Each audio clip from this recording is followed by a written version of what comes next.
It's the morning of day 8 and just getting started. Yesterday was a very interesting day. I hit temples 20 and 21, which are said to be difficult temples. There's a lot of hiking up.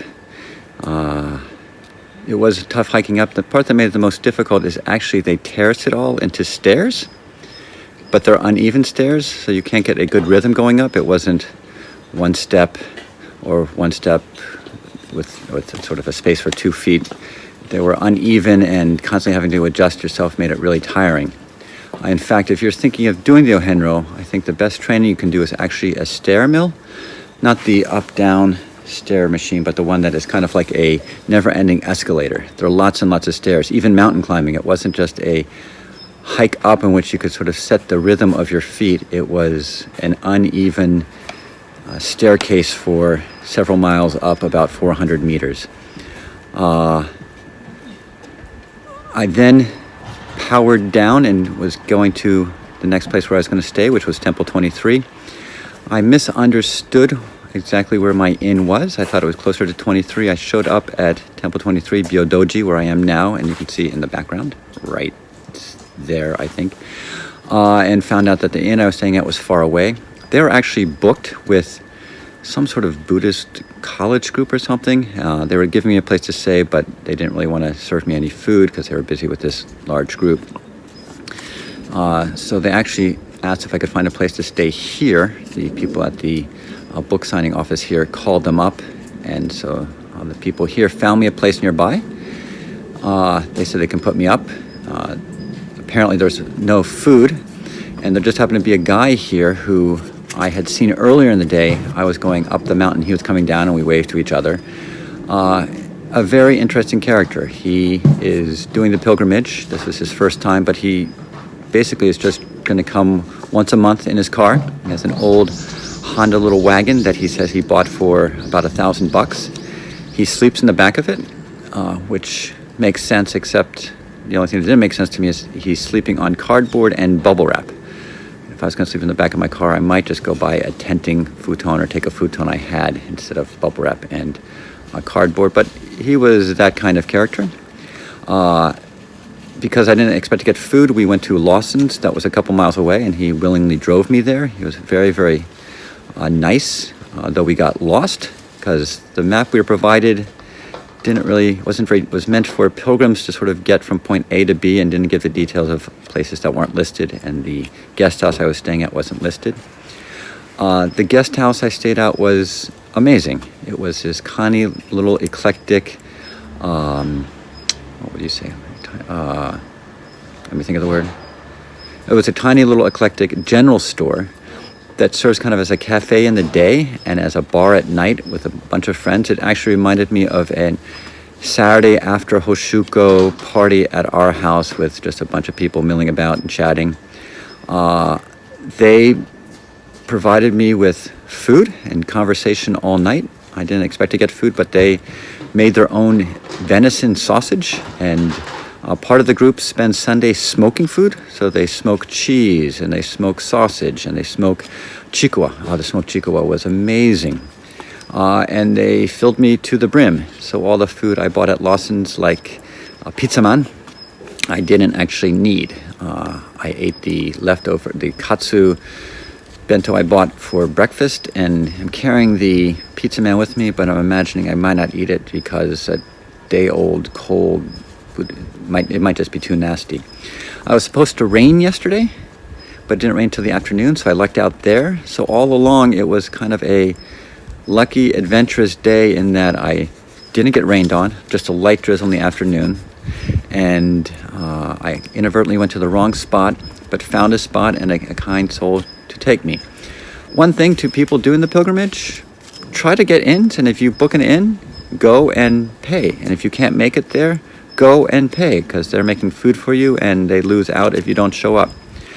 I made a mistake yesterday, but I was going to take a taxi to the inn where I was going or find a way to get there. In talking to the people last night, one of the women said, yeah, I had a British guy just knock on my door yesterday and ask if he could stay at my house. He didn't have a reservation. He didn't have anything. They weren't an inn. He just saw a house, went up to it, knocked there, and goes, "Hey, can I stay here?" And Japanese are very nice and welcoming me to the house. But over time, it kind of gets a bad rap to foreigners doing it. So try to make a reservation, and if you can't show up, still try to pay, because they put out food for you, and they're not built to eat that expense. Today I traveled from Temple 22 Byodoji to Temple 23 Yakooji. This is about, how far is it? About 23 kilometers, maybe. That's part of today's adventure. It starts kind of up inland, and then you end up on the coast, and then for the next few days I'll just be on the next temple after 23 is about 80 kilometers away, at least, I think, or roughly, although there is one bangai on the way. If you're thinking of doing the Ohenro, this is critical to understand. From temple 22 to 23, for the first 10K at least, there is nothing to get, no place to get food, no place to get anything to drink, except for maybe 1 or 2 Jidohan baiki, and you have to kind of search them out a bit. So make sure that when you leave temple 22, you have plenty of fluids and you have something to eat, because there's no place to stay. Most of the way you're along a highway, and in the morning I was along a busy highway, and then there was this cutoff for the different Henro path, but that I think was just an old highway, so the main difference was there was less cars, but both highways are roads in the middle of mountains with nothing around. The problem with the road I took is that for 2 hours I had a Groundhog Day, in that every so often I kept coming across a mile marker sign that kept saying 14 miles, and then 14 kilometers, and then I'd go to 13 kilometers, and then all of a sudden I'd be back up to 14, and then 13. Literally for 2 hours I didn't leave the 14 to 12 kilometer range on signs that I kept coming into. I was following the path, or at least I thought I was. I don't know if it kept veering off into some other new path, but for the most part, up until today, I hadn't gotten lost. You say use GPS. GPS, I sometimes glance at it. It usually takes you on busier roads, and they're trying over the last few years to make the Ohenro path a little bit more into the countryside and get them off the main highways.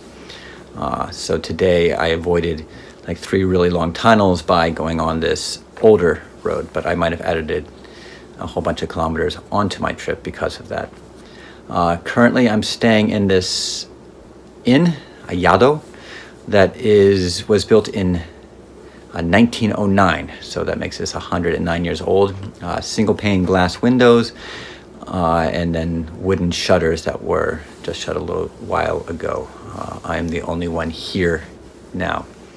I've passed a few Henro on the road, just a couple, so things are starting to pick up. Still haven't run into many bus tours or anything like that, but I imagine when I start getting down to Marato and some of the other temples, the season will start picking up. I'm actually thinking that February might be one of the better times to go, because it is cool. I had perfect weather today, and because it's cool, you don't really sweat all that much. There are not as many places open to stop at, but it's a lot easier to hike 20 miles a day or so. One more thing I forgot to mention is that while coming down the mountain today, I ran into some monkeys running through the streets. And then right after I ran into the monkeys, I ran into a sign that said, "Beware of crabs." And this is up in the mountains. I don't know if crabs lived up in the mountains. But I suddenly realized that there's a Japanese children's story about a monkey and a crab fighting. And it made sense all of a sudden. Like in America, I don't really associate monkeys with crabs, but in Japan, there are regions where they kind of cohabitate together. So that was the excitement for the day. I later met a Ohenro who said, be careful of like leaving your lunch out, because the monkeys will come and steal it on certain sections of the pilgrimage.